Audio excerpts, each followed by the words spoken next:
नवीन वर्षाच्या शुभ मुहूर्तावर आत्मा मालिक संकुलातील ज्युनियर कॉलेजच्या विद्यार्थ्यांना श्रमदानातून शेती विकास हा अभिनव उपक्रम यशस्वीपणे राबवण्यात आला आहे.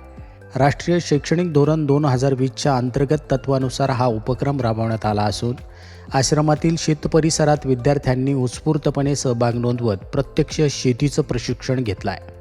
या उपक्रमात विहिरीलगत सर्क्युलर ट्रॅक निर्मिती, खरबूज पिकास ड्रिचिंग, दुधी भोपळा लागवडीसाठी बेड तयार करणे, जिप्सम व खतांचा बेसल डोस आणि प्लॉट स्वच्छता अशा विविध प्रत्यक्षात शेती कामाची प्रात्यक्षिकं करण्यात आली. यावेळी ट्रस्टचे उपाध्यक्ष माननीय बाळासाहेबजी गोरडेसाहेब यांनी विद्यार्थ्यांना नवीन वर्षाच्या शुभेच्छा देत शिकताना काम आणि कामातून शिक्षण या संकल्पनेचं महत्त्व विशद केलं.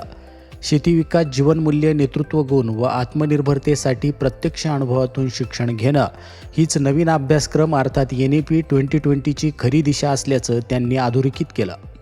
संस्थेच्या व्हिजन 2026 अंतर्गत आश्रमाच्या संपूर्ण शेतीचा विकास करण्याचा संकल्प करण्यात आला असून ॲग्रिकल्चर, हॉर्टिकल्चर व सायन्स विषयांमध्ये प्रात्यक्षिक ज्ञान, कौशल्य विकास, मूल्य शिक्षण व पर्यावरणपूरक शेती यांचा समन्वय साधण्यावर भर देण्यात येणार आहे. या उपक्रमात ज्युनियर कॉलेजचे शिक्षक श्रीमान मंगेश महाले सर, शेती विभागातील कर्मचारी तसेच 65 विद्यार्थी सहभागी झाले होते. सर्वांनी संघभावनेनं श्रमदान करत नवीन वर्षाची सुरुवात सकारात्मकता, श्रमसंस्कार व नव्या ऊर्जेसह केली आहे.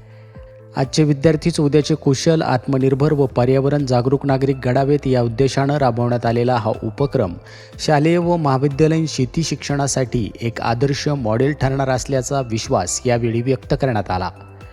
या उपक्रमाचे संस्थेचे अध्यक्ष माननीय श्रीमान नंदकुमारजी सूर्यवंशी साहेब यांनी खूप खूप अभिनंदन करत विद्यार्थ्यांना पुढील वाटचालीसाठी हार्दिक शुभेच्छा दिल्या आहेत. आत्मा मालिक न्यूजसाठी संपादक सागर आहिरे, कोकम ठाण.